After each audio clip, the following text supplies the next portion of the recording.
तिवारी आप देखना शुरू कर चुके हैं लोकल टीवी। आपको बताना चाहूँगा कि जो प्रदेश में जो विपक्षी पार्टी है कांग्रेस इस समय प्रदर्शन करना शुरू कर चुकी है। चूंकि धान खरीदी का सीजन है, ऐसे में कांग्रेस बीजेपी पर आरोप लगा रही है कि जिस तरह से जो धान खरीदी की जानी चाहिए, किसानों को जो व्यवस्था दी जानी चाहिए, बीजेपी सरकार किसानों को लेकर ध्यान नहीं दे रही है। आप देख सकते हैं कि जो देवभोग के जो विश्राम गृह है, विश्राम गृह में युवा कांग्रेस के पदाधिकारियों ने, जो जिलाध्यक्ष है गौरव मिश्रा के नेतृत्व में सीनियर कांग्रेस के भी कई नेता उसमें शामिल हुए हैं।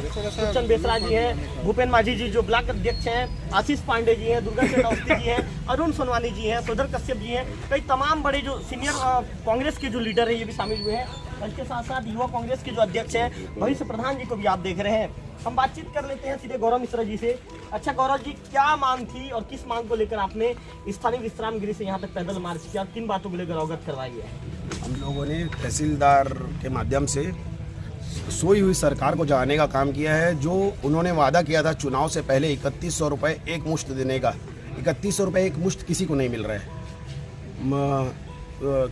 धान केंद्रों में व्यवस्था की कोई वो नहीं है, बदहाली है पूरा, और लोगों का धान रोड में पकड़ा जा रहा है। आप अगर कुछ समस्या है, आपको कुछ तकलीफ है, आप पहले चेक पोस्ट लगाएं, चेक पोस्टों में आप धान को पकड़ें। उसके बाद अगर वो धान क्रॉस हो जा रहा है, अगर वो आगे बढ़ जा रहा है, तो वो आपकी कहीं ना कहीं कमी है। तो ऐसी कई सारे मुद्दे हैं, जैसे नशा के कारण बहुत सारी घटनाएं घट रही है। किसी को चाकू, किसी का मर्डर हो जा रहा है, रेप का, ऐसा बहुत सारा मामला सामने आ रहा है।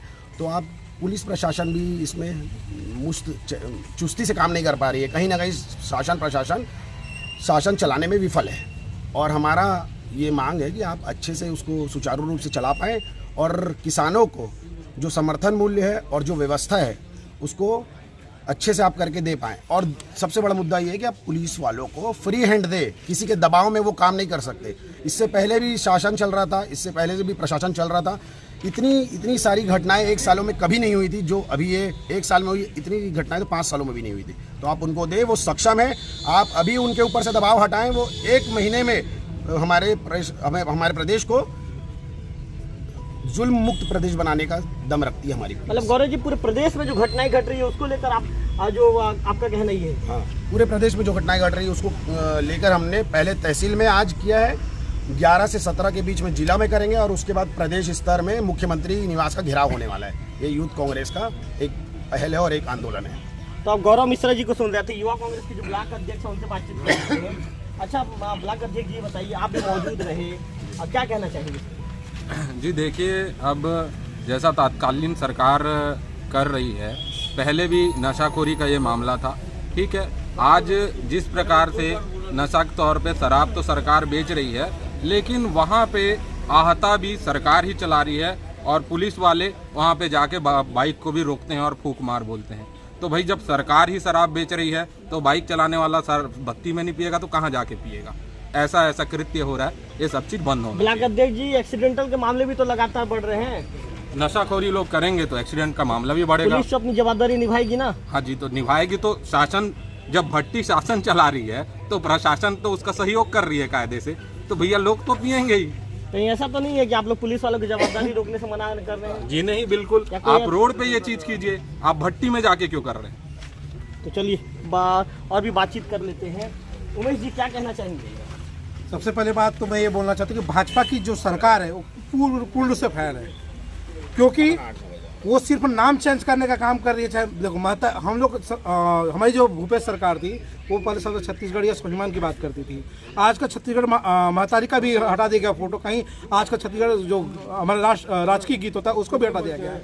आत्मानंद स्कूल का भी आजकल ध्यान नहीं दिया गया। रही बात किसानों की बात तो क्या बताऊँ, ना वहाँ पे बारदाना है, ना वहाँ पे ढंग से कोई सुविधाएं हैं। तो कुल मिला के ये पूरी जो सरकार है पूरा फैल हो चुकी है, क्योंकि यहाँ पे बेरोजगारी दर और नशाखोरी, बलात्कार, रेप ये इतना ज़्यादा बढ़ गया है कि इसका कंट्रोल ही नहीं है। उमेश जी ने भी आरोप लगाया। बेसरा जी, क्या कहना चाहेंगे? प्रदर्शन का शामिल में आ रहा है। देखिए, आज हमारे प्रदेश युवक कांग्रेस के निर्देशानुसार जिला युवक कांग्रेस के श्री गौरव मिश्रा जी के नेतृत्व में और स्थानीय ब्लॉक युवक कांग्रेस के तत्वाधान में सभी पदाधिकारियों के द्वारा विश्राम गृह देवभोग से सभी हमारे सीनियर बॉडियों के साथ मिलकर तहसील कार्यालय का घेराव के लिए यहाँ पर हम सब तहसील कार्यालय घेराव के लिए शामिल हुए हैं और घेराव किए हैं। इस हेतु आज बीजेपी सरकार चुनाव जीतने के लिए लोक लुभावनी योजना जो वादा की थी कि किसानों का धान हम एक मुश्त 3100 की दर से धान खरीदेंगे प्रति क्विंटल। आज चुनाव जीतने के बाद आज हमारे सभी साथी लोग जगह जगह जो है ना समिति का निरीक्षण कर रहे हैं। कहीं भी जाइए आप किसानों से मिलिए, किसानों से पूछिए, व्यवस्था इतना चरमरा गई है, ना बरदाना की व्यवस्था है, ना वहीं किसानों को बैठने की सुविधा है, ना पानी की सुविधा है, ना तोल करने में भी लोगों को पैसा देने की जरूरत पड़ रहा है। टोकन कटाने के लिए लोगों को आज जनवरी तक के जो है ना ऑनलाइन में टोकन दिखाया जा रहा है। छोटे किसान अभी तक बेच नहीं पाया है, बड़े किसान बेच नहीं पाया है। जिस 100% की दर से धान खरीदने की बात करती है आज देवभूमि गरियाबंद जिला आज भी जो है ना 30% धान की मैंने बिक्री कर चुकी है। तो बताइए अभी 1.5-2 महीना बचा है। ये सरकार जो है ना किसानों को जो धोखा में रख करके जो सरकार बनाने के बाद वादा खिलाफी किया है, ये तो ये माने ट्रेलर है। आगे चल करके हमारे युवा कांग्रेस सीनियर कांग्रेस के तत्वाधान में बहुत बड़े बड़े धरना प्रदर्शन होगा, मुख्यमंत्री जी को घेरने की काम करेगा। जैसे हमारे साथियों ने अभी बताया था, आज देवभूमि में सरकार पूरे छत्तीसगढ़ में सरकार को है ऐसे लोगों को महसूस नहीं हो रहा है। आज शहर में प्रतिदिन हत्या हो रही है, चाकूबाजी हो रही है, नशाखोरों से बच्चे नवयुवक साथी लोग जो है ना उसके चपेट में आ रहे हैं। सरकार पूरी जो है ना सरकार निकम्मी है। मुख्यमंत्री जी एक सिंबल है, शासन कोई और चला रहा है और लोगों को जो है ना बहुत सारी कठिनाइयों का सामना। मिश्रा जी ने बीजेपी सरकार को सीधे घेरते हुए कह दिया था कि बहुत कुछ तकलीफ का सामना करना पड़ रहा है। अरुण सोनवानी जी मौजूद हैं, क्या कहना चाहेंगे अरुण जी? जब से छत्तीसगढ़ में सरकार बीजेपी की सरकार आई है तब से यहाँ पे लोग परेशान हैं, किसान परेशान है, गरीब परेशान है और दिनों से प्रतिदिन भाव बढ़ रहे हैं जिससे आम नागरिक गरीब परेशान है, अति परेशान। अच्छा है धान खरीदी में विसंगति जो आप भी परेशान हैं? जी हाँ बिल्कुल मैं परेशान हूँ। मैं एक और समस्या बता रहा हूँ, जो ऑनलाइन का जो ढचरा बनाया है इन लोगों ना, ऑनलाइन बहुत ही गलत है। ऑनलाइन में किसी को मोबाइल में बता रहा है वही 10 तारीख को 10 कुंटल बकाया बता रहा है, किसी के में 0 बता रहे हैं, किसी को 500 कुंटल बकाया बता रहा है। तो किसान कैसे करे? अब मैं 16 तारीख को मैं देखा मेरे मोबाइल में तो उस दिन पूरी धान कट गया है और दूसरा के मोबाइल में देखता हूँ तो 16 तारीख को 459 कुंटल धान बकाया। तो ऐसे विसंगति हो रही है जिससे किसान परेशान है। और रही बात बारदाने की, अब किसान सस्ता चीज़ खोजता है, प्लास्टिक वाले बारदाने से धान को ला रहे हैं, उसको लोग रिजेक्ट कर रहे हैं। वो पर्सन वाला बोरा में ही आपको देना पड़ेगा, यही कहकर वहीं से वापस कर दे रहे हैं, जिससे किसान बहुत परेशानी है। अब किसान लाएगा 40 रुपये 35 रुपये में बारदाना पर्सन का और सरकार उसको 20 रुपया 25 रुपये के भाव से देगी, तो इसमें तो किसान मरा नहीं।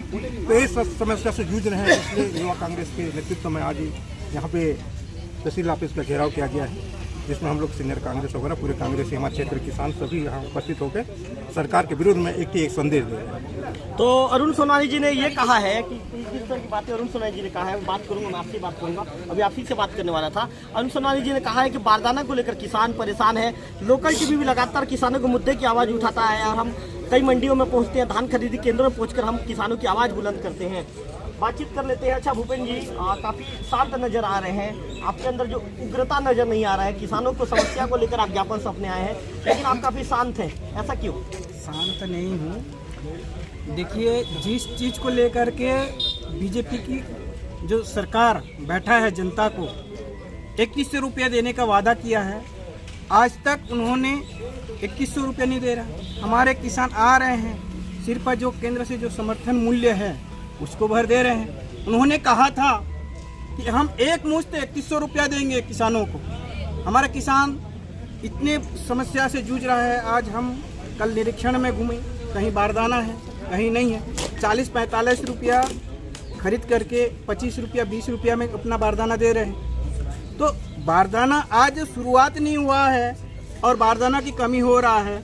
ऐसे छत्तीसगढ़ की जो बीजेपी की सरकार है, इससे उनके शासन प्रशासन जो है ना विफल है। बीजेपी वालों का तो ये भी कहना है कि आपकी सरकार में भी स्थिति था। हमारी सरकार में ऐसी शुरुआत में स्थिति नहीं था। जिस एक आध मतलब केंद्र आपकी में सरकार में ऐसी स्थिति था ना, मानते हैं ना? शुरुआत में नहीं था तो अंतिम में था ना, मानते हैं ना? अरे भाई, शुरुआती में ऐसा हो रहा है तो आगे पीछे में क्या होगा?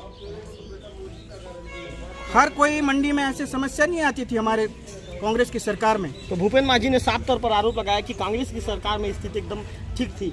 आप मेरे साथ आप देख सकते हैं कुर्ता पैजामा पहने हुए हमारे नेताजी आशीष पांडे जी, उनके चेहरे पर काला चश्मा देख रहे हैं और उनका जो कांग्रेस पार्टी का ये कह सकते हैं कि गमछा। बिल्कुल मैं आशीष पांडे जी के विषय में बता दूं, सवेरे घर से निकलते हैं तो कुर्ता पैजामा पहन के बिल्कुल नेताजी बनकर घर से निकलते हैं। चलिए नेताजी पूछना शुरू करो सवाल। अच्छा नेताजी बताइए क्या किन मुद्दों को लेकर बातचीत करना है? किसानों की साथ जो आज जो बीजेपी सरकार कर रही है, जो समर्थन मुद्दा है, सबसे बड़ा मुद्दा वही है। और बारदाना का मुद्दा है जो हम 45 रुपये में ले रहे हैं सेठ लोगों से, और हमको उसमें 45 रुपये में हम खरीदेंगे और हमको 15 से 20 रुपया वापस हमको मिलेगा। तो कहीं ना कहीं किसानों को ये परेशान करने का की सरकार है। और जैसे अभी बता रहे थे आप कि भूपेश सरकार में किसान सभी खुश रहे हैं, किसी प्रकार की कोई तकलीफ नहीं हुई है, ना बारदाना की ना किसी भी चीज़ की। और जहाँ तक मैं कहाँ कह रहा हूँ, बीजेपी वाले कह रहे हैं, मैं क्यों बोलूँगा? नहीं, जैसे सुनने में आया है तो ऐसा हमारी सरकार में ऐसा नहीं हुआ था, सभी किसान खुश थे। और अभी जैसा हम मंडी जा रहे हैं तो कहीं पे 10 रुपया, कहीं पे 12 रुपया, कहीं 15 रुपया, ऐसा तोलाई का भी है। तो बहुत सारी चीज़ें हैं ऐसा जो बीजेपी सरकार फेलवर रही है, खासकर किसानों के मामले में फेलवर है, टोटल फेलवर है। आशीष पांडे जी ने आरोप ये लगाया है कि कुल मिलाकर कांग्रेस की जो ये कह सकते हैं कांग्रेस की भूपेश सरकार के समय किसानों को किसी तरह की कोई तकलीफ और परेशानी का सामना नहीं करना पड़ा था, जबकि बीजेपी की जो विष्णुदेव साय की सरकार है इसमें किसान बहुत ज़्यादा परेशान है, किसान बारदाने को लेकर परेशान है, किसान को तौल के लिए पैसा देना पड़ रहा है। इस तरह का आरोप कांग्रेसियों ने लगाया है। आज कांग्रेसियों ने तहसीलदार को एक ज्ञापन सौंपा है और ज्ञापन के द्वारा साफ कर दिया कि उनकी मांगों पर जल्द ही विचार नहीं किया गया तो वो उग्र आंदोलन को भी मजबूर हो जाएंगे। कैमरा पर्सन विक्की के साथ रविकांत तिवारी, लोकल टीवी, डेभो।